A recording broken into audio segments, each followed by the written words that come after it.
Merhaba arkadaşlar, ben yakınkampüs.com'dan Gökçe Gün. Bu hafta makine mühendisleri hangi 3 boyutlu yazılımları öğrenmeli, sektörde ne gibi alanlarda hangi yazılımlar kullanıyor bunları konuşacağız. Yeni mezun bir makine mühendisi olabilirsiniz ya da kendinizi bu alanda geliştirmek istiyor olabilirsiniz. Bu videonun sizler için faydalı olacağına inanıyorum. Öncelikle 3 boyutlu yazılımları, makine mühendisliği alanında 3 boyutlu yazılımları 3 ana başlığa ayırıyorum. Bunları genel tabirleri olarak CAD, CAM veya Kaya olarak duyuyoruz ve biliyoruz. Önce aslında tabii ki bunların hepsi birbirine bağlantılı. Yani hiçbiri ayrı ayrı tamamen bambaşka software'lardan bahsetmeyeceğim, programlardan bahsetmeyeceğim. Ama programlara spesifik olarak, isim olarak girmeden önce size şöyle bir şeyi aktarmak istiyorum. Hangi yazılımdan başlarsanız başlayın arkadaşlar. Öğreneceğiniz bilgiler ömrünüz boyunca ve diğer yazılımları kullanırken zaten kullanacağınız bilgiler. Dolayısıyla aslında hangi yazılımdan başlayacağınızın benim açımdan ya da benim düşünceme göre çok bir önemi yok. Yani herhangi bir software ile işe girip teorik kısmını işin arka planını öğrenip başka bir yazılıma çok kolay bir şekilde atlayabilirsiniz. Ford otomotiv tasarımı alanı için CATIA kullanır. CATIA bilmiyor olsanız dahi Ford'a girip bu yazılımı öğrenebilirsiniz. Eğer başka bir program, 3 boyutlu tasarım programı biliyorsanız. CATIA öğrenmeniz çok kolay olacaktır. Neyse yani özetle bana sorarsanız en kolayından eliniz hangisi hemen ulaşabiliyorsanız ondan başlamanız en iyisi ve güzeli. Ama tabii ki programları bir inceleyelim yani hangi program ne yapıyor, hangi alanlarda daha iyi. Bu konuda da fikirlerimi size aktarmak istiyorum.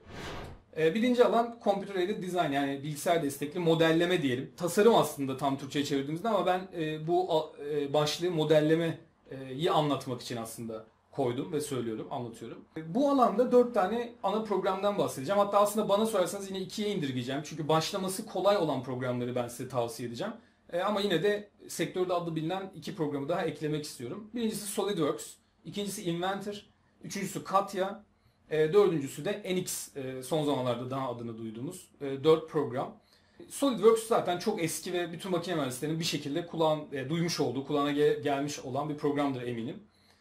Inventor yine SolidWorks'ten biraz daha az eski de olsa yine son derece köklü ve uzun zamandır piyasada kullanılan bir program. CATIA ve NX bana sorarsanız profesyonel hayata atıldığınızda gerçekten sizin çalışmak istediğiniz firma kullanıyorsa öğrenmenizi tavsiye ettiğim program. Başlamak için ben Solid veya Inventor'ı öneririm. Bu arada SolidWorks'e piyasada genelde Solid denir. Solid lafını duyuyorsanız SolidWorks'ten bahsediliyordur bilin ki. Bu iki programda aslında Computer Aided Design yani CAD, CAM ve Kaya 3 aşamayı da yapıyorlar aslında.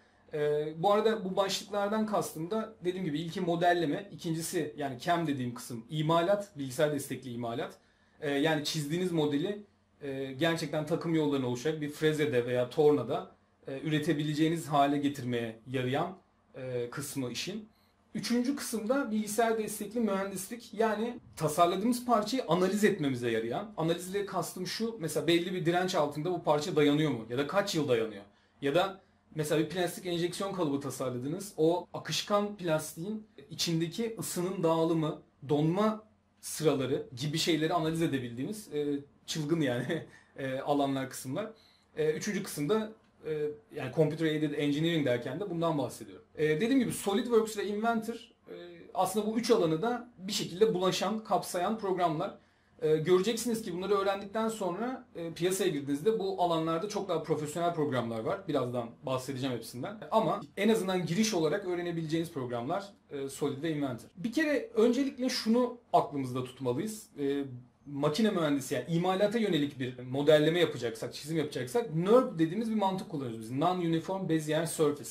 Yani aslında size işe yarayan şekilde açıklayayım ne demek olduğunu bunun. Modellediğimiz objenin yüzeyinde matematiksel bir formülle her noktanın adresini koordinat düzleminde bulabilmemize yarıyor NURB modelleme yöntemi. Ve bu sayede de modellediğimiz şeyi üretebiliyoruz veya analiz edebiliyoruz. Tabii bu böyle anlatınca çok karışık bir şey gibi geliyor. Hiç korkmayın. Solid ve Inventor'da son derece basit arayüzlere sahip. Dolayısıyla bu matematiksel formülleri veya işte koordinat düzlemini falan çok sallamanıza gerek kalmıyor. Programın doğal arayüzüyle kolayca işin içine girebiliyorsunuz. Ama en azından arka planda olan şey bu. Yani mesela Max'ten veya Maya'dan veya Cinema 4D'den bu programları ayıran şey tam olarak bu. Dolayısıyla bu iki programı da kullanabilirsiniz. Programlarla ilgili biraz spesifik bilgi vermek gerekirse SolidWorks dediğim gibi Türkiye'de özellikle çok fazla bilinen, duyulan bir sürü iş yerinde, imalathanede hali hazırda kullanılan bir program. Inventor ise arkadaşlar Autodesk'in olması sayesinde çok daha kolay erişilebilir. Yani şu an aslında öğrenci sürümünü direkt autodesk.com'a girip indirebildiğiniz kadar kolay erişilebilir bir program. Solid'in yaptığı her şeyi yapıyor. Piyasada da bu arada son zamanlarda çok daha kendini gösteriyor. Daha fazla imalathane gittikçe bunları kullanmaya başlıyor. Çünkü şöyle bir Autodesk'in en azından şöyle bir güzelliği var. Dassault Systems'a karşı. Dassault Systems SolidWorks'un geliştiricisi olan bu arada firma. Türkiye'de bir aslında varlığı yok Dassault'un. Gerçek bir varlığı. Teknolojik yazılımlar gibi birkaç tane firma destek veriyor, support veriyor aslında Solid için ama kendileri yoklar. Dolayısıyla Autodesk kadar feedback almıyorlar müşteriden. Yani geri bildirim almıyorlar. Inventor bunu çok daha güzel yaptı hakikaten. Türkiye'de bu sektöre bu anlamda çok daha güzel girdi. Yani bir sürü imalathanenin sorununu dinleyerek çözdü. Bu sayede bayağı da programı geliştirdiler ve ihtiyaca yönelik geliştirdiler. Bu da büyük bir avantaj oldu. Autodesk programlarını birazdan söyleyeceğim bir sebepten dolayı yine biraz daha öneriyorum aslında. Diğer alanlara geçtiğimizde farklı programlara da ulaşabildiğinizde Autodesk sitesinden göreceksiniz ve bu iki program, yani mesela bir örnek vereyim. Nasran Patran Autodesk'in analiz programıdır ve Inventor'ın Nasran diye direkt bir modülü var. Yani siz aslında Inventor'ın içinde modeliniz şeyi kolayca analiz edebiliyorsunuz. SolidWorks'te de bu var bu arada. SolidWorks'un da simulation kısmı var. Ama Nasran'ın bütün gücünü Inventor'ın içinde kullanabilmek bayağı aslında çekici. Bir sürü firma da hatta bundan etkilenmişti zamanında. Ama tabii ki yine Solid'i biraz da savunmak gerekirse çok eski köklü ve aslında hani piyasada herhangi bir imalathane gittiğinizde Solid biliyor musun veya Solid kullanıyor musun diye çok fazla duyacaksınız. Dolayısıyla SolidWorks öğrenmekte son derece mantıklı olabilir. Ama dediğim gibi yani bu iki programı da eşit buluyor olmam sizin kafanızı karıştırmasın. Elinizin altında hangisi varsa, bilgisayarınızda hali hazırda hangisi kuruluysa hiç şüpheye düşmeyin. Şunu mu kursam, bunu silip bunu mu kursam gibi. Direkt olarak onu öğrenmeye çalışın. Çünkü hiçbir farkı yok. SolidWorks bilen birinin Inventor öğrenmesi bir hafta sürer. Inventor bilen birinin de SolidWorks öğrenmesi bir hafta sürer. Evet, Solid'de Inventor'dan bahsettik. Bir de biraz önce bahsettiğim Katya ve NX araçlarından, tool'larından da bahsedeyim. Yani programlarından da bahsedeyim. Videoda da örneklediğim gibi mesela Ford dediğim gibi Katya kullanır design kısmında, tasarım departmanlarında. Mercedes NX kullanır mesela. Yani böyle daha bariz firmalara gireceksiniz. Yani belli bir yönünüz ve firma olarak bir hedefiniz varsa bu programları öğrenmek mantıklı olabilir. Ama yine benim fikrim bence daha arayüzü tatlı bir programla, hani size sempatik yaklaşacak, görünecek bir programla başlamanız çok daha mantıklı olacaktır. Gerçekten bir firmaya girip de o firmada o programı öğrenmeniz gerektiğinde de çok kolaylıkla öğrenebilirsiniz. Bundan emin olun. Bu da benim size tavsiyem. Böylece CAD kısmını kapatalım. Yani burada modellememizi yaptık, modelimizi çıkardık, tasarımımızı yaptık, montajımızı yaptık. Bu arada bu programların böyle bir özelliği de var. Siz mesela bir sandalye ya da bir ofis koltuğu modelliyorsunuz diyelim ki.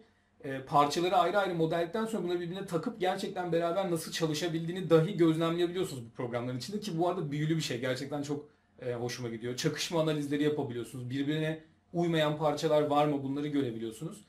Bu arada kanalımızda da SolidWorks üzerine kısa bir eğitimimiz var. Bir Crank tasarımı üzerine bir eğitim çekmiştik. Oradan daha da fikir sahibi olabilirsiniz bu konularda. İkinci alanımız olan bu da bu arada inanılmaz geniş, büyük bir alan. Özellikle Türkiye bir imalat ülkesi. Bu arada yani çok ilginç bir şey söyleyeyim. Bu tip program, mesela Autodesk Türkiye'ye bir imalat ülkesi olarak bakıyor. Bir mimarlık ülkesi olarak veya bir design ülkesi olarak, animasyon ülkesi olarak bakmıyor. Kendi ürünlerini sınıflandırırken ve pazarlarken. Dolayısıyla çok büyük bir imalat sektörümüz var ve CAM de bunun başına geliyor. Çünkü artık birçok imalathanede CAM kullanılıyor. Yani bilgisayar destekli imalat kullanılıyor. Yani bilgisayardan bir CNC makineye bilgiyi yolladınız ve orada imal ettiniz. Bir düzen kurulu. Dolayısıyla da CAM konusunda da muhakkak kendinizi geliştirmenizi tavsiye ederim. Yani bu üç konuda bence kesinlikle bilgi sahibi olmanız gereken konu. Artık herhangi bir tasarımcı, herhangi bir teknik makine mühendisi en azından fikir sahibi bu alanlarda olmalı. Benim fikrimi sorarsanız. Ama imalat dediğim gibi çok fazla aranacak. CAM biliyorsanız hakikaten yani işte eski tabirle kolunuzda bir altın bilezik olur gerçekten. Çünkü bir şekilde bütün firmaların aslında ihtiyaç duyacağı bir ya da imalathanelerin, fabrikaların ihtiyaç duyacağı bir sorun. Bu alanda da yine SolidWorks ve Inventor'ın kendi CAM modülleri var. Bu programları kullanarak direkt olarak imalata yönelik takım yolu çizimi dediğimiz şeyler yapabiliyorsunuz. Yani mesela ürettiğiniz ya da dizayn ettiğiniz parçayı bir freze tezgahında kestireceksiniz. bunun takım yolunu SolidWorks'te de Inventor'da da direkt ilk kurulumla gelen modüllerle yapabiliyorsunuz.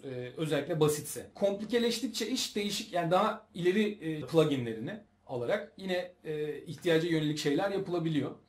Fakat tabii ki eğer çok karışıksa iş, daha profesyonel, bu alana özel, yani bu alanda uzmanlaşmış, odaklanmış programlarda mevcut. Türkiye'de en çok bilinen işte Mastercam, ArtCam gibi, işte bunun bir sürü versiyonu var. RhinoCam, SolidCam gibi bir sürü versiyonu var. Programlar mevcut. Ama yine de ben ilk öğrenme aşamasında direkt bir Mastercam öğrenmek yerine, ki Cam ile ilgili bir fikriniz yokken Mastercam'e girdiğinizde kendinizi kaybedebilirsiniz. Bu tip bir alana gitmek yerine Solid Inventor gibi bir programın modülünü kullanmak bana öğrenirken yine çok daha mantıklı geliyor. Evet, Cam'de bu şekilde yine dediğim gibi Solid ve Inventor'ın içindeki modüllerle bunu çözebiliriz bu sorunu. Üçüncü ve en aslında heyecan duyulan dünyada şu an sektör computer, yani sektör demeyeyim ama kavram diyeyim daha doğrusu, daha doğru bir laf olur bu söyleyeceğim şey için. Bilgisayar destekli mühendislik dediğimiz, yani Computer Aided Engineering dediğimiz kısım. Burada da şunu yapıyoruz arkadaşlar. Ürettiğimiz şeyi akla yatkın olup olmadığını, yani gerçekten üretilebileceğini veya üretildiğinde çalışabileceğini test ediyoruz aslında. Ne gibi şeylerle bunu test ediyoruz? İşte ilk başta yine videonun başına söylediğim gibi sonlu elemanlar analizi dediğimiz bir yöntemle en basitinden bir stres analizi yapabiliyoruz. Yani mesela ben şu an üzerinde oturduğum koltuğa oturduğumda, yani benim koltuğa uyguladığım yük uygulandığında bu koltuk ayakta durabiliyor mu? Biz daha koltuğu üretmeden bilgisayar ortamında modelleyip, montajlayıp bunu test edebiliyoruz. Ve bu inanılmaz bir durum. Yani benim mühendislik öğrendiğim zamanlara göre baktığımda uçuk bir durum. Şu an belki sizin için çok daha, evet hocam Computer Aided Engineering bunu biliyoruz zaten diyorsunuz ama en azından şu an dünyada tabii ki ilerledikçe de daha çok kafaları patlatıyor gibi geliyor bana. Stres analizi en basit tabii konulardan bir tanesi. Mesela Boeing, atıyorum, uçak üreten bir firma bunu niye kullanabilir? İşte kanada binen yükü hesaplayarak kanadın dayanacağını test edebilir. Ama şunu nereden bilecek Boeing? Havada uçtuğunda havanın kanada bindireceği yükü de hesaplaması gerekiyor, değil mi? Buna da mesela akışkan analizi diyoruz. Hava bir akışkan olarak geçiyor bizim makine sektöründe ve bu havanın kanada bindireceği yükü dahi analiz edebiliyor bu programlar. Tabii ki Solid'in ve Inventor'ın Computer Aided Engineering tool'ları sınırlı kalıyor. Belli şeyleri yapabiliyor. Ama bunun içinde sektörde daha gelişmiş programlar var. Bundan da bahsedeceğim. Başka bir örnek vermek gerekirse yine videonun başında aslında konuşmuştuk. Bir plastik enjeksiyon kalıbı ürettik. Bu kalıbın içine plastiği enjekte ettiğimizde bu plastiğin nereden soğumaya başlayacağını, en sıcak yerinin ne kadar sıcak olacağını ve kullandığınız plastiğin bu sıcaklığa ne kadar dayanacağını dahi test edebiliyorsunuz bu programlar sayesinde. Son bir örnek daha vereyim. Yani bizim sektörün şu sıralar özellikle iki tane çok böyle altın değerindeki bilgilerinden veya gelişme yönlerinden bir tanesi olan titreşim analizi dediğimiz. İşte mesela bir motoru arabaya monte ettiğinizde ve arabayı çalıştırdığınızda o motorun ne kadar titreşeceğini, bu titreşimin yataklara, yani motoru taktığınız dayanaklara ne kadar yük bindireceğini, bu yükün yıllar içinde o kasnakları veya o aksları ne kadar yoracağını dahi analiz edip bu şekilde imal ediliyor. Ki araba bir örnek, yani bunu yat, uçak, işte çok daha komplike makinelere yorabilirsiniz. Şu an devasa bina inşa eden, işte atıyorum vinçler, makineler, her şeye yorabilirsiniz. Dediğim gibi Solid'in ve Inventor'ın burada biraz daha sınırlı kaldığını göreceksiniz. Ama yine bence introduction için, yani giriş kısmı için çok iyi bence, bana sorarsanız, bu programlarla öğrenmek. Ben bu arada SolidWorks'un benim zamanımda Cosmos diye bir eklentisi vardı. Onunla öğrenmiştim. Şimdi sanırım Cosmos kalmadı. Artık SolidWorks kendi içinde de bunu direkt olarak yapıyor. Ama zamanında Cosmos vardı. Onunla öğrenmiştim. Velhasıl hani onlar bir giriş sağlıyor size. Olayın ne olduğunu anlıyorsunuz. Sonlu elemanlar nasıl yapılır? Obje nasıl mesh'lere bölünür? Bu tip giriş bilgilerini öğreniyorsunuz. Ama sonrasında Ansys gibi, Abacus gibi, Nastran Patran gibi, yine videonun başında bahsettiğim programlara illaki, eğer bu alanda gelişmek istiyorsanız, ihtiyaç duyacaksınız sonunda arkadaşlar. Burada da yine tekrar isimlerini biraz daha yavaş yavaş sayayım. Ansys çok sektörde en çok bilinen adı, en çok duyulan programlardan bir tanesi. Nastran Patran Autodesk satın aldı. Dolayısıyla çok o da bir anda öne geçti ve yine videonun başında bahsettiğim gibi Inventor'la direkt bir bağı olduğu için tercih edilen bir program. Bir de Abacus diye yine eskiden beri bildiğimiz bir program var. Bu programlara da yine dediğim gibi daha derin analizlerde ihtiyaç duyabiliyorsunuz. Evet, analiz sektörü de bu şekilde. Sanırım, yani umarım güzel bir şekilde özetlemişimdir bütün sektörü ya da en azından izlenecek yolun başlangıcını veya yönü diyeyim, daha doğru tabirle. Birkaç tane eklemek istediğim aslında ufak şey var. Bunlardan bir tanesi arkadaşlar, bir yazılım programı da öğrenmenizi tavsiye ederim. Genelde makine mühendislerine MATLAB okullarda öğretiliyor ki bu Simulink diye bir yine MATLAB'in bir modülü vardır.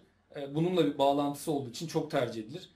Titreşim analizlerinde falan özellikle çok sık kullanılır ki yani yazılımı ben artık aslında direkt olarak işe yaramasından ziyade dünyadaki artık bütün parçaların birbirine bağlayan şey yazılım. Çünkü sizin kullanacağınız software'dan atıyorum işte bir şey export edip başka bir şey aldığınızda falan bunları bile otomatize edebilirsiniz. Bir yere gittiğinizde artık firmaların genel olarak yani yakın gelecekte göreceğimiz şeyler bence bunlar. Programların, departmanların, makinelerin birbiriyle haberleşmesi için aralarında belirli yazılımlara ihtiyaç duyulacak ve bunlara ufak tefek müdahaleler bence bir makine mühendisinin dahi yapması gerekecek. Dolayısıyla hani yazılımı bir kültür olarak bilmek, yani bunun nasıl çalıştığını, mantığını anlamak bence çok önemli. Dolayısıyla bir yazılım programı tavsiye ediyorum. MATLAB dediğim gibi bir geleneksel makineci programıdır ama herhangi bir C# neyse artık herhangi bir şeyi muhakkak tavsiye ediyorum. Bir de birazdan soft modelleme programları var bazı. Bunlardan da bahsetmek istiyorum. Bir tanesi Fusion 360, bu Autodesk'in yeni çıkardığı, aslında endüstri ürün tasarımcılarını hedefleyen bir program. Ama makine sektöründe de kullanılıyor. Çünkü içinde montaj, analiz, imalat gibi modüller var. Yani CAM, Computer Aided Engineering, biraz önce saydığımız modüller mevcut. Dolayısıyla aslında bir makine mühendisi programından beklenen her şeyi aslında aşağı yukarı Fusion'da yapıyor. Avantajı ne derseniz biraz daha yüzey modellemeye yönelik. Yani daha organik formlar modelleyeceksiniz. Yani makine imalatının mesela diyelim ki kabuğunu yapacaksınız, dışını yapacaksınız veya bir araba yüzeyi modelleyeceksiniz veya başka türlü şeyler de olabilir. Yani herhangi bir yüzey, dış görünüş şeyleri için, kabuk dediğimiz aslında kısımlar için ideal bir program modellemesi. Yine bu arada hani Fusion şimdi bir program daha geldi, kafam karıştı. Hiç girmeyin bu deftere. Ben sadece diyorum ki size Solid ve Inventor ile başlamanızı tavsiye ediyorum. Bu tip programları da ileride duyarsanız ne olduğunu bilin veya böyle bir şeye ihtiyaç duyarsanız hangi programı öğrenmeniz gerektiğini bilin. Aslında size tamamen bu sebeple tavsiye ediyorum Fusion'a da. Rhino yine çok duymuşsunuzdur belki. Yine yüzey modellemeye yönelik bir program bu da. Yine ENTAS'çıların asıl gerçek işi. Ama bizde de mesela yat sektöründe, ki Türkiye'de yine önemli sektörlerden bir tanesi denizcilik sektörü. İmalat anlamında söylüyorum. Çok sık kullanılan bir programdır Rhino. Özellikle T-Splines diye bir plugin'i vardı. Tabii T-Splines'i şimdi Autodesk satın alıp Fusion'ın içine koydu ve Rhino desteğini bitirdi. Dolayısıyla artık Rhino'da yok ama yine Clio gibi başka bir plugin'le çözüyorlar aynı derdi. Bu plugin'in özelliği organik yüzeyleri, organik formları çok kolay modelleyebilmenizi sağlıyor. Dolayısıyla bu iki programda aklımızın bir yerinde en azından ne işe yaradığını bilelim şeklinde tutabileceğimiz programlar.